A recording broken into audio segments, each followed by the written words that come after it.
tal? Muy buenas noches y bienvenidos al primer caleidoscopio del mes de marzo. Abrimos aquí una ventana cultural en Televisión de Ferrol, Canal 31, en la que hablaremos de literatura, de cine y también celebraremos el 95 aniversario de la Escuela Rural de Sedes. Bienvenidos. El escritor Manolo Rivas escenificó una lectura dramatizada para escolares de la ciudad en el Teatro Jofre de su libro O Raposo a Mestra y presentó su nuevo trabajo O Último Día de Terranova en la Galería Sargadelos. La Escuela Rural de Sedes cumplió 95 años y la Galería Sargadelos de Ferrol acogió un acto en el que se presentaron las actividades que se van a llevar a cabo con motivo de este aniversario.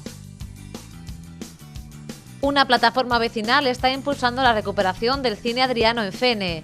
Además, van a crear una asociación cultural y el próximo mes de abril realizarán una exposición en las ventanas del edificio.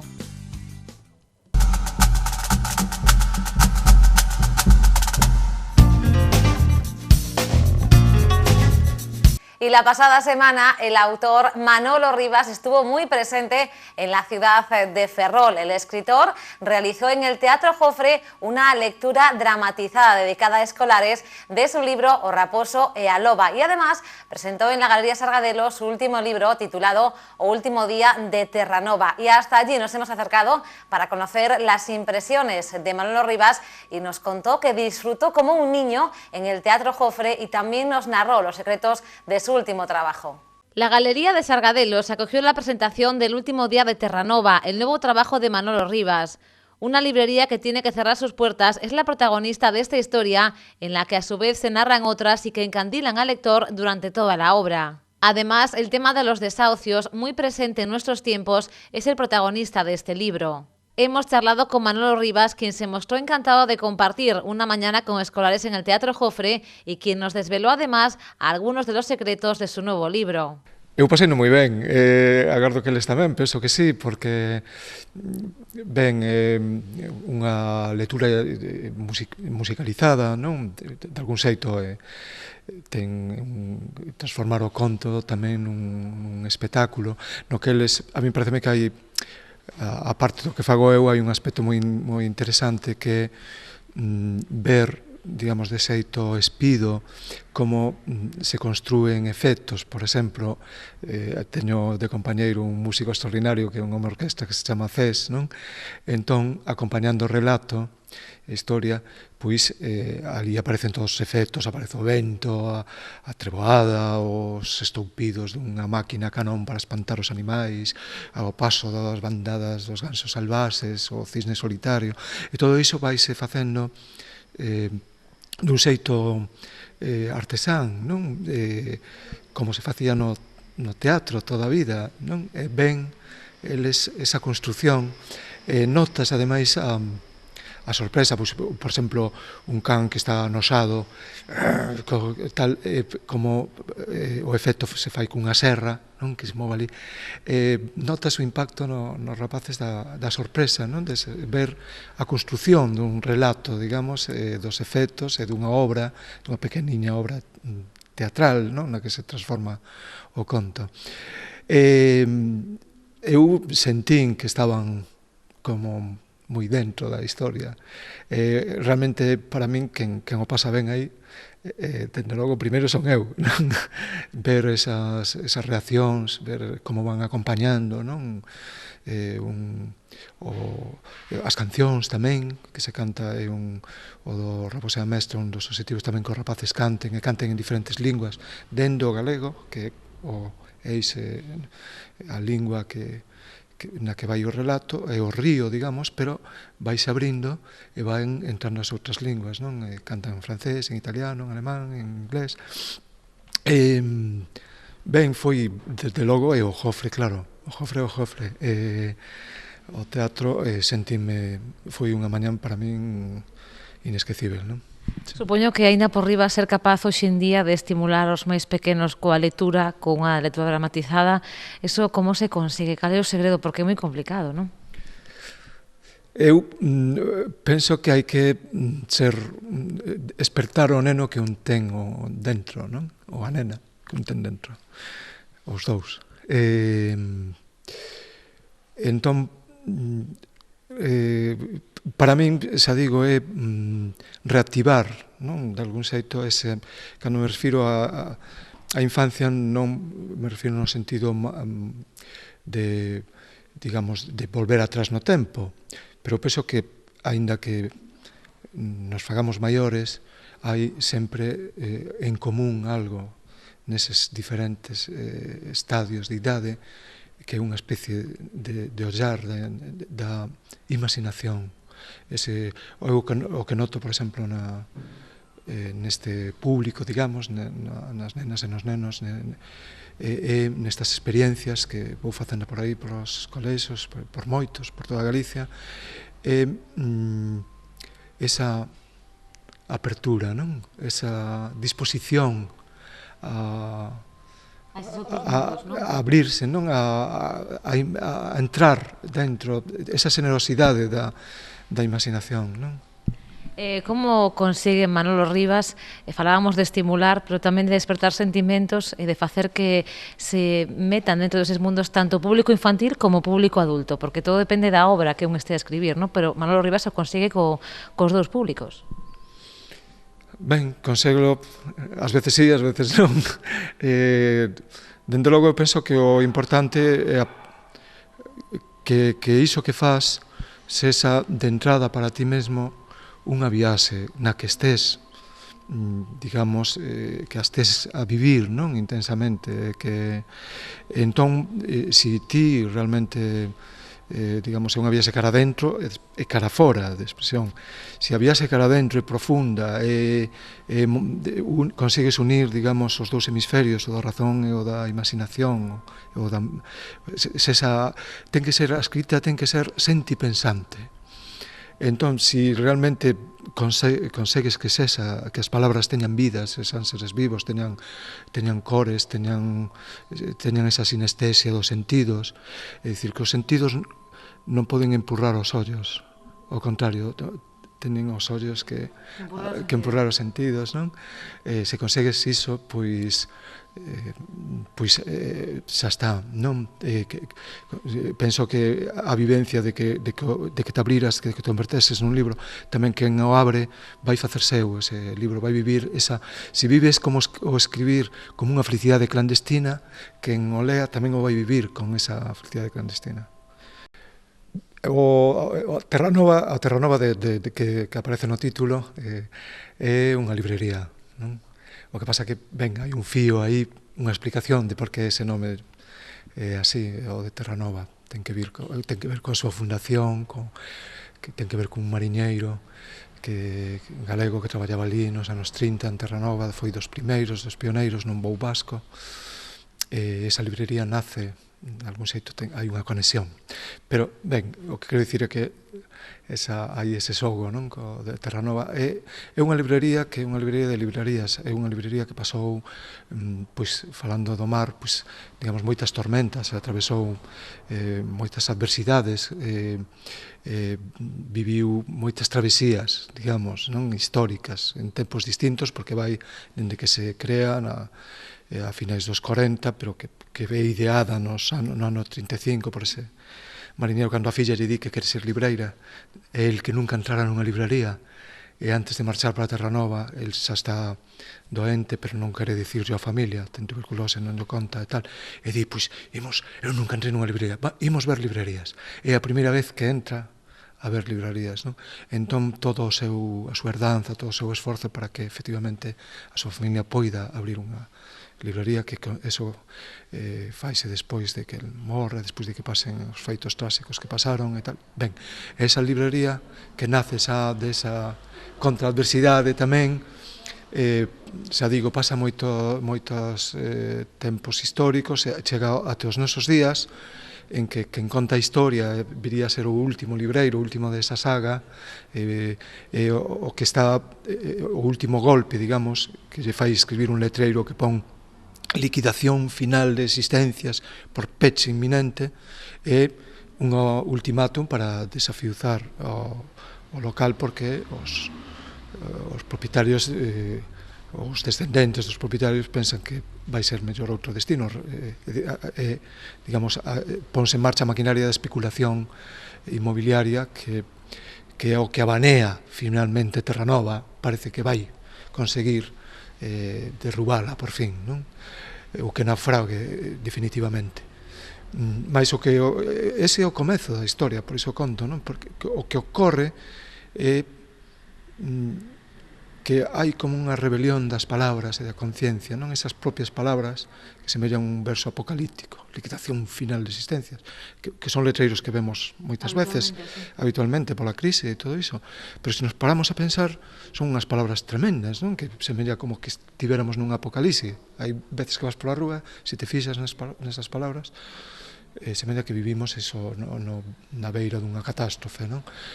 Entón as palabras é como se tomaran conciencia, como se se ergueran do chan e quixeran contar realmente que pasou e que está a pasar. E aí comeza a historia. É a historia desa librería de librarías, dos personaxes que entran ali, as historias de loita, as historias de amor que se viven ali, as historias dos libros tamén, de moitos libros, porque hai libros, ten unha xeografía interior, Terranova, que está, pois, terra escondida, onde estaban os libros prohibidos, está un universo en si mesmo dentro do universo, non? Donde encontrou cobillo, donde encontrou axuda, donde encontrou, foi terra tamén unha especie de refuxio de náufragos, tamén a propia libraría, de xente que pensaba diferente, de xente que tiña que era reprimida por diferentes razóns, tamén polo seu xénero, por digamos, considerar xente que estaba coas súas rarezas, entre aspas, xente diferente, que ali encontraba o seu hábitat, non? Pero tamén co tempo vai mudando ese tipo de xente. Entonces, todo o que ocorre aí é como un escenario da humanidade. Os conflitos que teñen que ver con moitas cousas diferentes e que tamén é un lugar mesmo onde hai xente que nunca entraría nunha librería e que acaba entrando en Terranova porque ali intúe que vai a encontrar o escondite ou o refuxio que non tería noutro lugar, porque hai mesmo unha ocupa que di, pero quen me vai vir a min a buscar a unha librería que anda fuxida, digamos, non? Esa é unha novela que tamén ten, penso, unha feitura, un xeito de escrita, digamos que se aceita ou que se conta de alguma forma entre a realidade e o onírico, non? E o mundo da imaginación e dos soños, non? Porque hai xente unha ferramenta fundamental para sobrevivir e sobre todo para algo máis que sobrevivir, que reexistir, é a imaginación. Que no libro contase a loita contra a realidade, unha realidade digamos que desacougante, contra unha maquinaria da historia que ás veces é injusta, implacable, que esmaga todo, e contase, pero tamén como temos unha ferramenta, a ferramenta non é só loitar contra iso, senón tamén ser quen de construir, de facer outros mundos. E iso é a maravilla da literatura, non? Por iso, ao longo das xeracións, necesitamos a literatura. A literatura, no fondo, é contarse contos como imaginamos aqueles antergos que no frío, no medo, na intemperie, pois alrededor dun lume eran quen de vencer todo iso porque alguén abra a boca, que é a boca da literatura, e conta un conto, conta unha historia. En que momento atravesa a literatura agora mesmo, Manolo? Como está a ver a situación actual nestes mundos de hoxe? Penso que primeiro que é máis necesaria que nunca. Despois o que ocorre que a literatura tamén que ten de boca, o que pasa tamén en Terranova, é que, por exemplo, estamos aquí nunha librería. É unha librería que ten de especial, porque eu penso que se acaban as librerías realmente morre a cidade, non? Porque son lugares da memoria, lugares de emoción, hai moitas cousas que son necesarias, pero por que ten de singular unha librería para falar así? Pois que ten de singular que unha librería somos todos iguais. somos todos iguais non só entre nós os que vivimos agora, senón que estamos a convivir con xente de todas as épocas, de todas as xeracións. Estamos a convivir como iguais tamén. Estamos con Shakespeare, estamos con Castelao, con Rosalía, con Dickens, con Emily Dickinson, con Cortázar. Estamos nun mesmo fogar. E, ademais, en conversa de iguais, non? Tamén cos personaxes que foron creándose ao longo da literatura. Os personaxes da imaginación son máis parte da nosa existencia, da nosa vida, ás veces que personaxes reais, é dicir, é máis é un ser que nos acompaña, é máis contemporáneo, un Don Quixote, ou Sancho, ou todo o Hamlet, que Isabel a Católica ou non sei quen, sabes, Torquemada, que foi eso. O importante, vemos que o que vai, o pouso que vai quedando na historia ten que ver co que realmente o que nos siga a falar, o que nos siga a interesar é esa condición humana que ten que ver cos conflitos realmente importantes, esa loita que hai, por exemplo, entre o desexo, entre a vida e a morte, entre o amor e o abandono, non? Entre a noite e o día.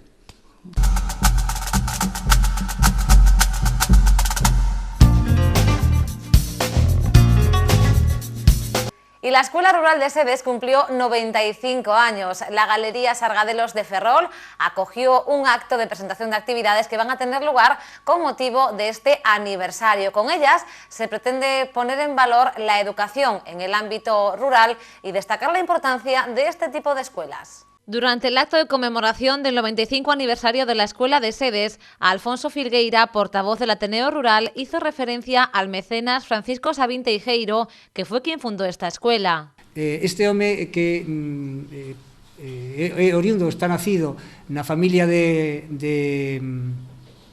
lugar da Torre, na zona das Salgueiras, en Sedes, emigrou para Cuba no ano 1879. Nese momento era un momento convulso, se estaba preto da Guerra de Independencia de Cuba e marchou novo, ao redor de, ainda non tiña 30 anos. A partir dese momento era un home moi emprendedor, se nota que tuvo moito éxito nos negocios porque fixo cartos en Cuba, era un home dunha gran proxección pública, seguramente con moitas inquedanzas e desde logo que era unha persona congruente cos seus actos e con aquilo que defendía. Era un home seguramente de tendencia liberal progresista, porque non necesariamente se identificaba cunha esquerda radical, e ademais era un home que estaba aceptado desde, digamos que tiña unha boa acollida tanto polos grupos políticos máis radicais como polos grupos políticos conservadores, non? Esta presentación contó además con la intervención de Susa Yáñez, exalumna de la Escuela Rural de Sedes, quien puso en valor este centro y se emocionó al recordar su etapa en él. Unha sociedade, unha vila, unha aldea sin escola, sabemos que é unha comunidade finada, sen vida, sen xermolos. Unha comunidade sin escola e sin educación ven sendo como unha horta sen semilleiro. Nesta escola escribimos as primeiras letras e aprendimos a entender o segredo significado das verbas. Contamos os primeiros números e descobrimos a maxia e o misterio do noso intelecto. E aquí, nesta casiña do meu contento, cantamos, rimos, choramos, démonos apertas e agarimos, xogamos e aprendimos, vivimos.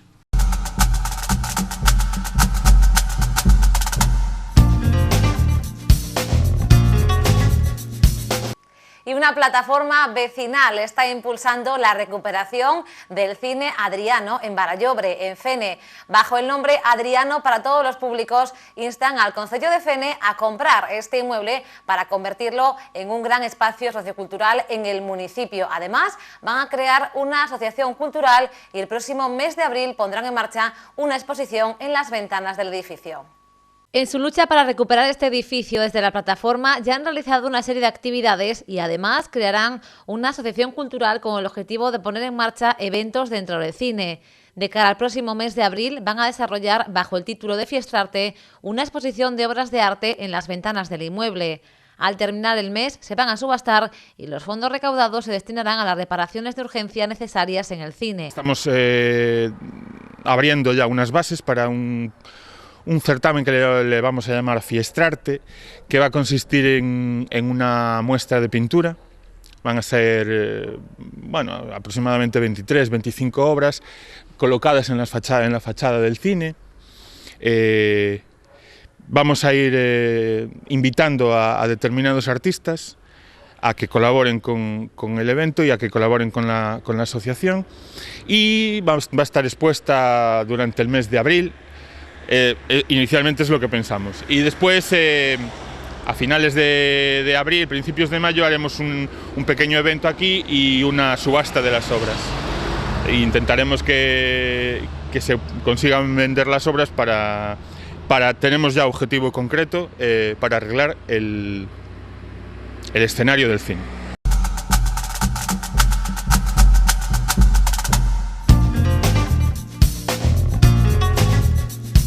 Y en un fin de semana de lluvia como el que nos espera en la comarca, podemos ir al cine o disfrutar también del teatro. Son dos alternativas fabulosas para estos días de descanso. Mañana sábado a las 8:30 en el Teatro Jofre, concierto de la banda madrileña Sex Museum. Y a partir de las 10:30 en la Sala Super 8 de Ferrol, fiesta postconcierto 30 aniversario Sex Museum. El domingo a las 6 en el Teatro Jofre tendrá lugar el musical familiar Alicia en el País de las Maravillas, a cargo de la compañía La Maquineta.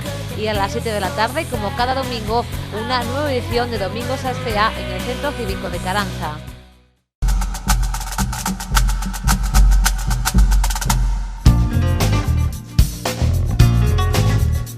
Y hasta aquí ha llegado nuestro caleidoscopio de este viernes 4 de marzo. Recuerden que pueden ver este programa en nuestra página web tvferrol.es o también visitando nuestro canal a la carta de YouTube. Como siempre, gracias por acompañarnos y que pasen un buen fin de semana.